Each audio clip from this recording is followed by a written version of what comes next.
de la cual pues muchos países pues pudieran envidiar para invertirla en lo que tiene que ver con el desarrollo de sus naciones. 400.000 millones de dólares es la cifra de los que muchos especialistas han mencionado en los últimos años, de lo que pudiera haber sido el desfalco que se le ha hecho a la nación.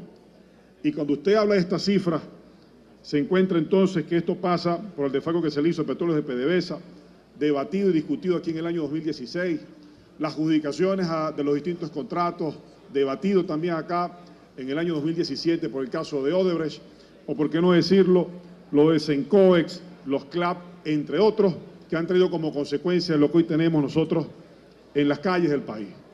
No es casualidad de que hoy los maestros tengan 2 días protestando por el incremento de sueldo. Y no lo decimos solamente por mi estado, Barinas, que quizás es uno de los estados más combativos por lo que tiene que ver con sus sindicatos del magisterio. Pero en Venezuela hoy se reportaron 2 días consecutivos donde los maestros están exigiendo. ¿Y qué están diciendo los maestros?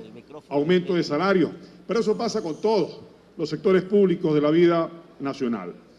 Y estos casos de corrupción los hemos expuesto no solamente en esta Cámara, los hemos llevado a los medios de comunicación y también a instancias internacionales. Y no es casualidad de que el día de hoy el Tesoro estadounidense de la OFAC haya publicado también otras sanciones a funcionarios o a empresarios que en esta Asamblea Nacional se ha discutido en el pasado. Y hablamos quizás de los más emblemáticos, como el caso de Andrade, Claudia Díaz, Raúl Gorrín y Perdomo.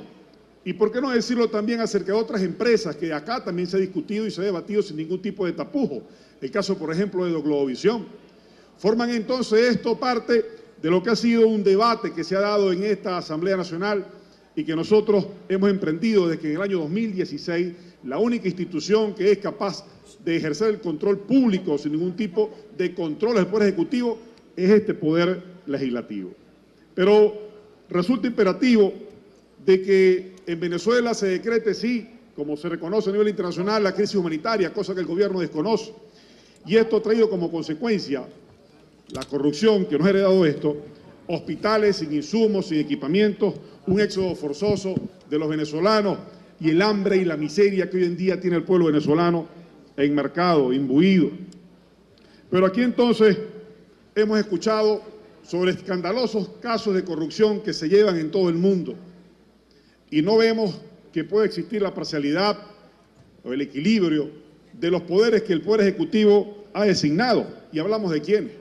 Hablamos del propio Tribunal Supremo de Justicia, en el cual fue también señalado en el debate anterior. Hablamos de un procurador que es inexistente en el país porque es írrito su nombramiento. Y hablamos de un contralor que tampoco ejerce las funciones como tal. Pero hablamos también de un fiscal que se ha encargado solamente de ejercer persecución en la administración de justicia que ellos controlan, pero no tiene intereses en realmente aplicarla. Y hablamos de esto ¿por qué? Porque en varios de estos casos, juicios que se están llevando fuera de las fronteras de Venezuela, que ha traído como consecuencia que algunos de estos países hayan podido incautar o confiscar bienes que tienen que ver con productos del dinero de la corrupción de Venezuela.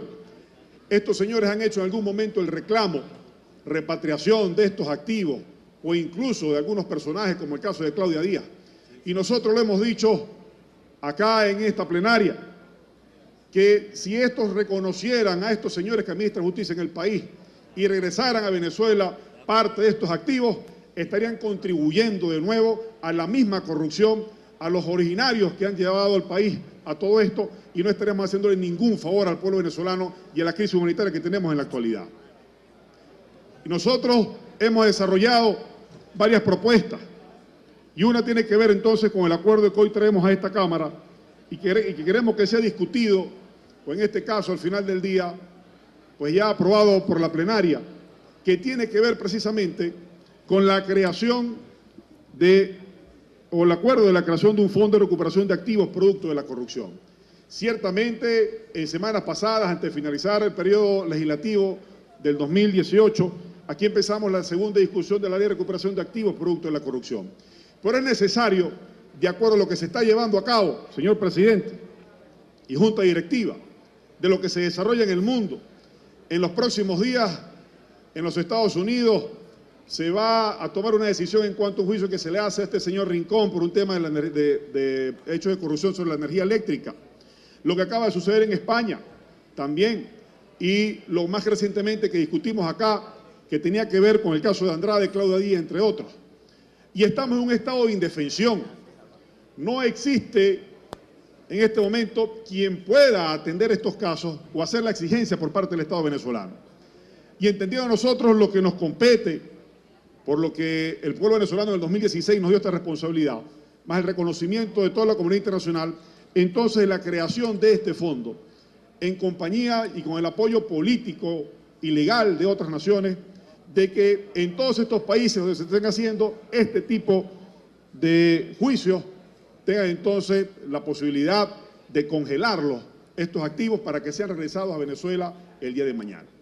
La Asamblea Nacional, en las atribuciones que hoy compete, está hoy más allá de la denuncia que hemos hecho en reiteradas oportunidades, diciéndole al mundo entero, esos recursos con los cuales ustedes están allá discutiendo la procedencia y los hechos de corrupción que tiene que ver con Venezuela, son parte o son recursos del pueblo venezolano. ¿Y para qué los queremos, ese fondo?